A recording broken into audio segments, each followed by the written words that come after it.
තියෙන්නේ 15 වෙනි ප්‍රශ්නේ ශාකවල මෙන්න මේ කියන උණුතාව වලට අදාළ මූලද්‍රව්‍ය හොයන්න තියෙනවා. බලන්න. ශාකවල හරිතාක්ෂය උණ වර්ධනය සහ පත්‍රාග්‍රම යාම. ශාකවල හරිතාක්ෂය ගත්තට පස්සේ මැග්නීසියම් ගන්න පුළුවන්. මොකද මම කියන්නේ මැග්නීසියම් අපිට කෙලිම අයින් කරන්න බෑ. මොකද මෙයා මේරු පත්‍රවල ඉන්න නිසා. මේරු පත්‍රවල නාරිජත හරිතාක්ෂයක් මම දක්වනවා. මොලිබ්ඩෙනම් තුත් මේරු පත්‍රවල හරිතාක්ෂයක් දක්වනවා.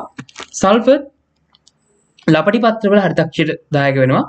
නයිට්‍රජන් අර වියපත් පත්‍රවල උග්‍ර හරිතාක්ෂය දක්වනවා.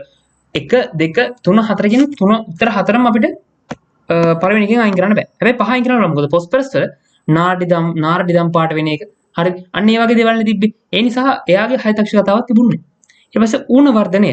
මතකද වර්ධන ඌණේදී අපිට හම්බෙනවා කාබන් හම්බෙනවා, ඔක්සිජන් හම්බෙනවා, හයිඩ්‍රජන් හම්බෙනවා. හැබැයි කැල්සියම්ගේ අඩු නැහැ කියලා වර්ධනය වුණ වීමක් කියලා අපිට හම්බුන්නේ නැහැ. හරිද?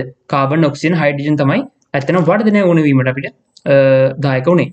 ඊට පස්සේ අවසානම එතකොට දැන් ඔන්න තුනකට සෙට් වෙනවා බලන්න. ඒක මේක ගොඩක් ධර්ම වලට අහලා තියෙන මූලද්‍රව්‍ය කොටසක්. ඒ කියන්නේ මේ මෙච්චර වුණ නැත්නම් සමහර කාලවලට එක කොටසකින්ම අපිට අනිත් උත්තර ඔක්කොම අයින් කරන්න පුළුවන්. කොහොම හරි අවසාන පත්‍රාග්‍ර මියාම හරි බලන්න පත්‍රාග්‍ර මියාමට ඒක නැතිනම් මේ ගැන පොඩ්ඩක් දැනගන්න වෙනවා. දැන් බෝරෝන් හිතන්නකො. බෝරෝන්ගෙන් පත්‍රාග්‍ර මියාමකට දායක වීමක් සිදු වෙන්නේ නැහැ. මොකද බෝරෝන් කියන අංශු මාත්‍ර මූලද්‍රව්‍යයෙන් වෙන්නේ විභාජක මියාන එක චර්මල පත්‍ර සහ දුර්වර්ණ වූ පත්‍ර හැදෙන එක. තියෙන විභාජක ගිහිල්ලා අර ඝන චර්මල පත්‍ර වගේ පත්‍ර සම්බන්ධ දෙයක් තමයි මේකේ පත්‍ර සම්බන්ධයක්. හැබැයි පත්‍රාග්‍ර මියන වගේ දෙයක් නැහැ. හරි මෙයා බෝරෝන්ගේ වෙන්නේ සරලවම විභාජක මිය ගිහිල්ලා අර ඝන චර්මල පත්‍ර වගේ දේවල් එන එක විතරයි.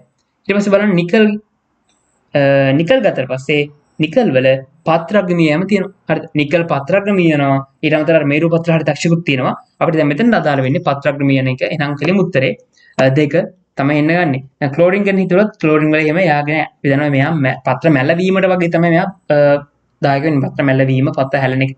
ඒකත් අයින් කරලා දාන්න පුළුවන්. මේක ඉතින් බෝරෝන් වල කියන අර ඝන චර්මල පත්‍ර කියලා මතක තියාගන්න තිබ්බනේ. ඒක නිසා අපිට ගන්න එන උත්තරේ 2 කියලා. හරි. ගානටම උත්තරේ පොතේ තියෙන හැම විදියටම